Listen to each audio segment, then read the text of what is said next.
Hi guys, welcome back to myself. I'm Daisy Treat. Namiss ko yun. Namiss ko sabihin yung welcome back to myself. Kasi minsan talaga nawawala ako sa sarili ko. Parang tulala ka, parang ayaw mo nang magpatuloy sa buhay. Sobrang dami mong iniisip. Kaya, ang sarap sabihin na, welcome back to myself. And for today's video guys, i-share ko sa inyo yung aming naging experience sa camping as a first timer nung last Saturday, August 3. Ayan, nagkaroon kami ng chance na maka-join sa camping ng Barangay Richford, also known as Barangay Pobres. So, ito yung grupo nila ate. So, ayan, share ko na sa inyo yung video. Okay, ito na yung araw na pupunta kami ng camping at yung napili nga pala nila ay ang Cold Lake Camping Ground. Kasi syempre kasama namin si nanay. Actually, si nanay ayaw niyang sumama. Pero sinabi namin kasi 3 days walang tao sa bahay. Kaya ayan, sumama na rin siya.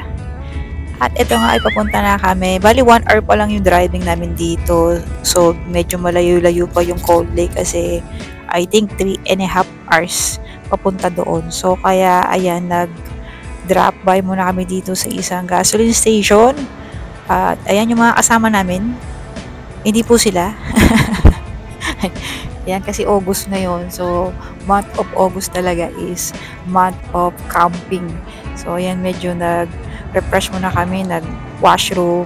At ito pa nga pala yung ating mga kasama. Ayan guys, lahat ng parada dyan ay kasama namin sa group camping. So, bali itong camping na ito ay nakaugalian na nilang gawin at least once a year na magkita-kita sila sa camping. And nagkataon naman na nandito na kami sa Canada. Kaya ayan, naka-join kami sa kanilang group camping. So, bali nandito na tayo guys sa Cold Lake. At ito nga pala yung site na malapit sa lake. Ayan, tinutahan namin. Sumilip muna kami ng konti kasi yung bali yung pinaka-site talaga, yung venue ng group camping ay magbubukas pa daw ng 4 PM. So, dito muna kami tumambay. At ayan, sinasabi ko sa nanay ko na hindi siya dagat. Kasi mukha siyang dagat eh.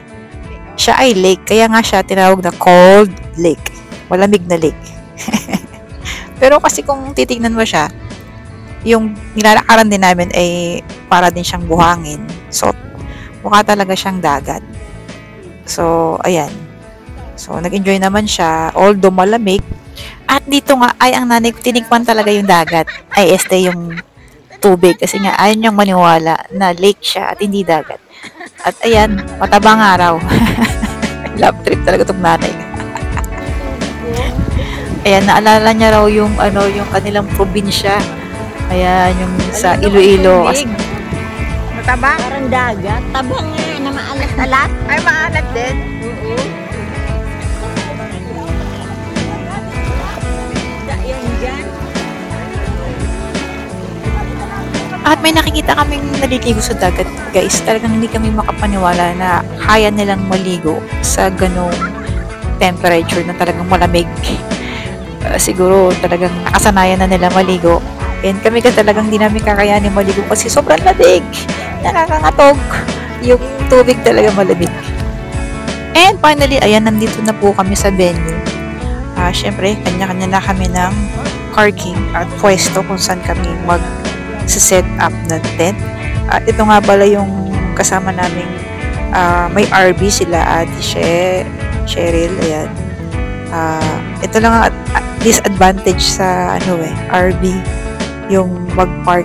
Pero once nakapag-park ka naman, ayan, okay na. Okay na ang camping. So, let's go. This is day 1. Ayan, magsiset up na kami ng tent. Bali, 2 sasakyan nga pala yung ginamit namin. Bali, nauna kami. Ako, si ate, si Kuya Edward, si Tito Don at si nanay. At sila Adriel at Shane at Diana at si Earl ay susunod sila ng mga 4 PM pa. Kaya ayan, nag-set up na kami ng 3 tent. So ayan, ganito pala ang first timer guys. So bali madali lang naman mag-set up ng tent. So ganun pala yun. Kailangan pala siyang ipako din sa bawat side niya para mas matibay. Para hindi siya masyadong hanginin at matibay siya. At kailangan itali din yung mga, ayan, yung trapal na pinapatong sa ibabaw.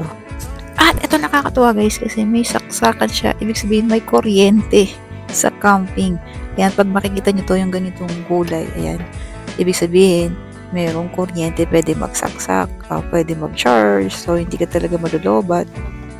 At ito na yung pinaka-tent namin para sa lagayan ng mga pagkain. Ayan. At ayan, all set na siya. Pwede na kaming maglabas ng mga pagkain. But wait, there's more. Ayan. Kailangan pa pala namin ipump itong mga aming mga airbed. Ayan. Tuwang-tuwang nanay ko. Kasi gustong-gusto na niya humiga. Ayan, finally, makakahiga na siya. Ayan, nandito kami sa cold lake. Ayan, dito rin talaga na malamig sa cold lake. Kaya tinawag siyang cold. Kaya nakapag-set up na kami. Nakapag-set up na rin sila yung ibang grupo natin dyan. Day 1. Ayan, kasama ko si nanay, tapos si Tito Don, dito siya sa kabila. Ayan, kanyang sleeping bag. O mamaya, i-set up na rin yan. Okay guys, good morning. This is day 2. So, nung day 2 ay, nung umaga ay try kami na nanay maglakad-lakad dito sa isa pang area dito. And marami pa kaming napuntahan na site o venue na pwedeng lagay ng tent. So, ayun, meron pang table doon, tapos pwede mag-bonfire, and then, ayun, nakikita ko din yung kulay green, which is yung kuryente nga.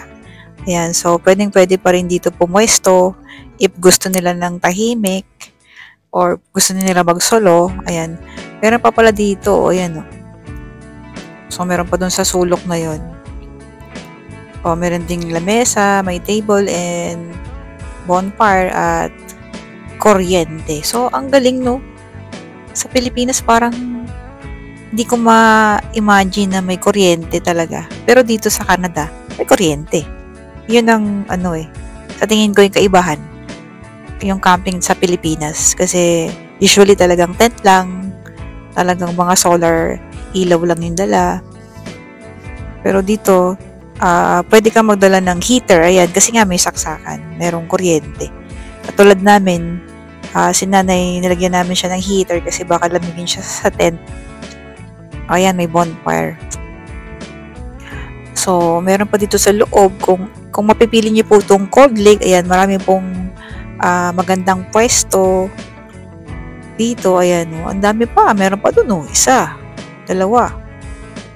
So, bali kasi pag dito ka nagpwesto, mapapalayo ka dun sa grupo mo.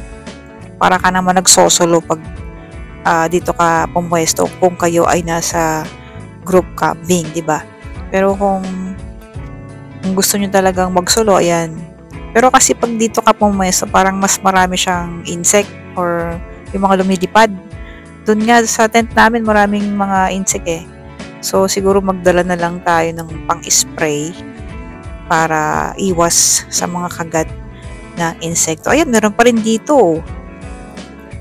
So, talagang malawak itong cold lake para talaga siya sa group camping. Sabi kasi ni ate, magkaiba yung group camping sa individual camping.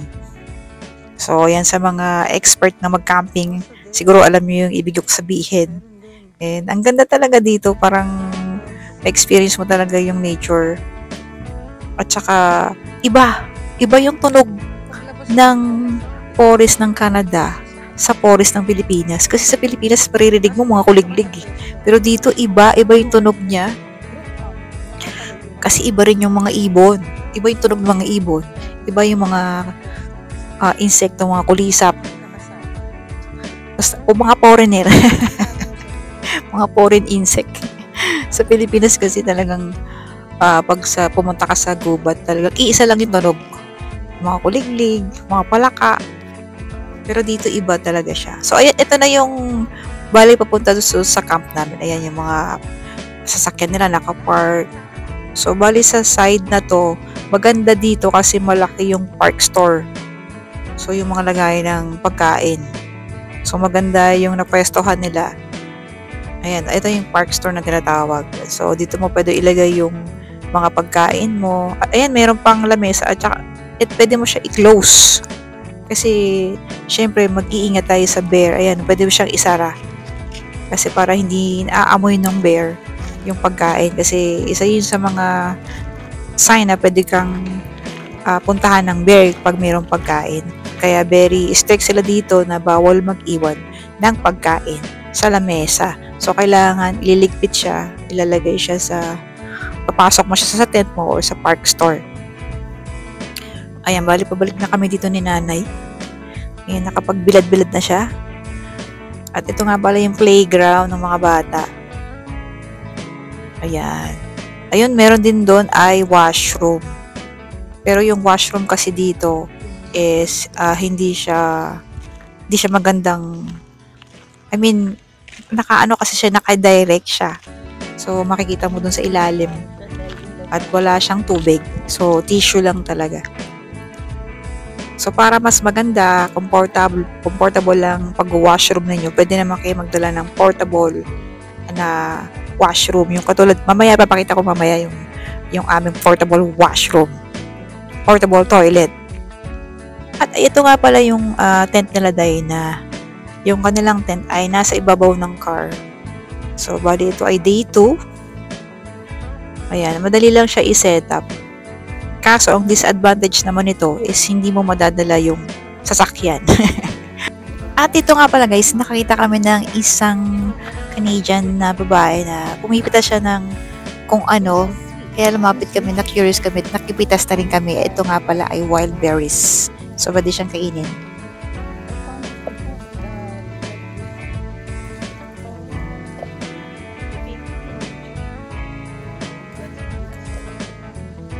Maasim yung pula.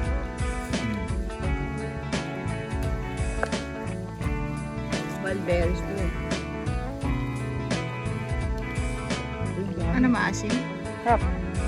Maasim matamis. A little bit sour. Sweet. Yeah. Wow, sarap. Tignan na. Parang duhat din.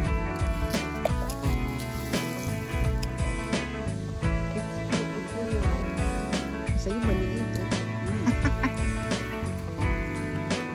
Mas masarap siya pag ginog-ginog. Ano siyang bunga ng alokbate. Pula. Bayabas.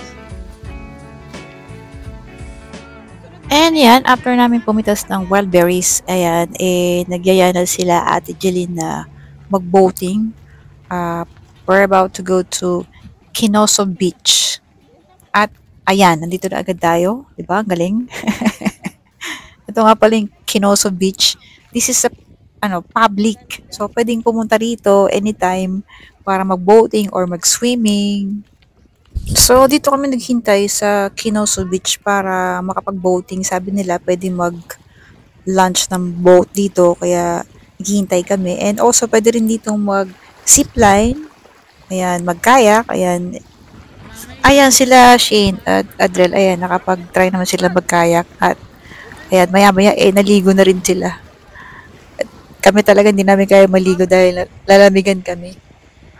Ayan, unfortunately, ayan, sinabi na sa amin na hindi kami pwede mag-boating kasi daw hindi pwede yata mag-lunch ng boat dito sa area na to. So, ayun, sayang. Excited pa naman ako mag-boating. First boating experience sana sa Canada. Pero, ayan, ganun talaga. Mayroong di natutupad na plano. Pero, go lang, carry lang. Kaya eto, pumunta na lang kami sa washroom para maligo kasi yun, 2 days na kami naliligo. Eto lang guys, yung challenge dito sa Cold Lake is ang hirap hanapin ng washroom nila. At malayo talaga siya sa camping ground. Kaya ayan, medyo yun lang yung masasabi naming di namin nagustuhan dito sa Cold Lake. Kasi sa ibang camping site na napuntahan nila ate, so malapit lang talaga yung washroom. So unlike compare dito sa Cold Lake, napakalayo niya at mahirap siya talaga hanapin. Maybe kulang siya sa signage para makita agad yung washroom. So, sa loob, 3 yung kanilang toilet and then 4 or 5 yata yung shower. So, para mas maraming makapag-shower ng sabay-sabay. And isa pa sa mga hindi namin nagustuhan, bukod sa mahirap na hanapin yung washroom, mainit po yung tubig. So, nagtiis na lang talaga kami para makaligo. So, hopefully sana magawa ng paraan. So, balik tayo sa camping site. Ayan guys, first time magtapon ng basura dito sa camping, dito sa Cold Lake. Ayan, ito po yung kulay green, yun po yung recycle. Ayan. And then, ito po yung mga basura sa black garbage. So, ayan, medyo mabigat siya. So, kailangan muna siyang mayroon ka pipindutin na para bumukas siya kasi nakalock siya. And again, this is day 2. Ayan, nilabas na namin ang aming barbecue. At si Tito Don ang nagluluto. Ilan sa ite? 1 kilo. Kano ba isa? 20. Mahal naman, 15 na lang.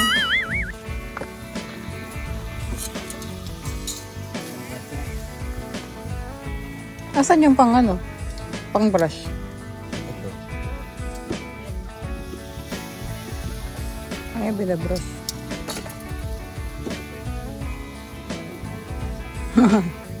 Mukhang vendor na vendor rin dating. Can I roast my watermelon? So, bali nung gabi na yun, day 2, ay nag-set up kami ng bonfire and lumapit yung mga kids and they asked if they can roast marshmallow here sa bonfire. And ayan, pinayagan naman namin sila. And nag-enjoy din naman yung mga kids and ang sarap din palang tumambay sa bonfire kapag lalo pag malamig yung weather. Yun. And eto nga pala guys, yung sinasabi kong portable toilet or pwede rin portable washroom. So, ganito yung paggamit niya. And kung maalala nyo, ito ay na-vlog ko na dun sa Cabela's. Ayan. Tignan natin, balikan natin. So, bali ito guys yung na-vlog ko dun sa Cabela's nung nag-inquire ako kung magkano yung portable washroom or toilet. So, ito yon. So, $89 pala siya. So, dito sa camping, na experience ko kung paano talaga siya gamitin. So, ito yung actual dito sa camping. So, bali ganito guys. So, ayan, meron siyang garbage bag na nilagay. And then, para nagwiwi ka, syempre, doon mapupunta yun. Yung wiwi mo. Ayan, may nagwiwi nga. Sino kaya nagwiwi dyan? Then, after mo magwiwi, ayan, ibubuhol mo yun dapat yung garbage bag. And then, ilalagay natin dun sa garbage bag. Pero, yung hinahanap ko yung garbage bag na itapon na pala dun. Pero, supposed to be dapat meron naka-ready doon para dun mo siya ilalagay.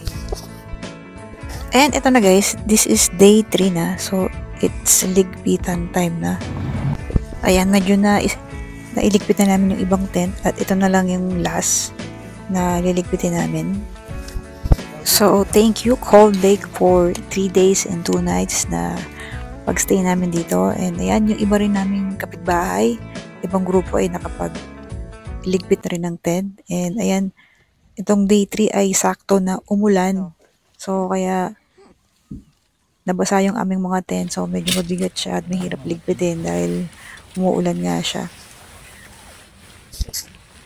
Pero thankful pa rin kami kasi umulan siya nung last day na at hindi siya umulan nung 2 days na nagstay kami. And ito na yung syempre picture taking ng grupo.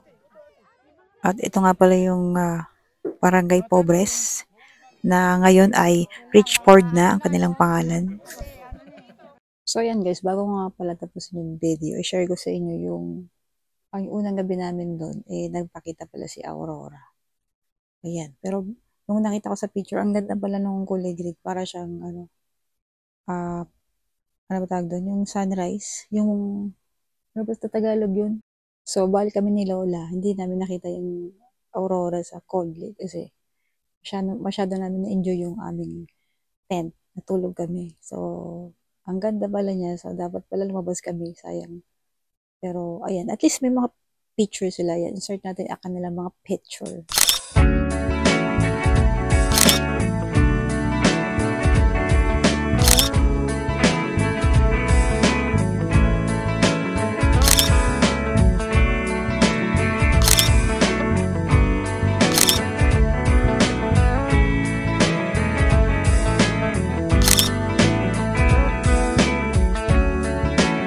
ayan guys, medyo mahaba na itong video na to. Kanina kasi medyo maliwanag pa.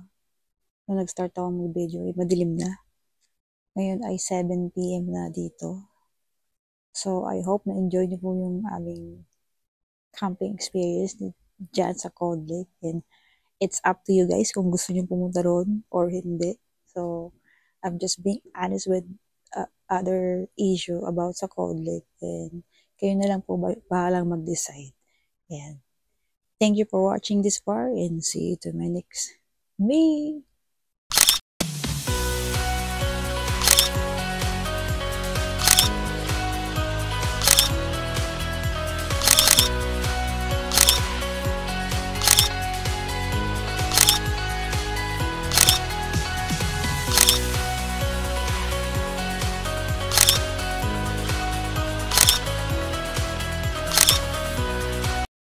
Pahit dito.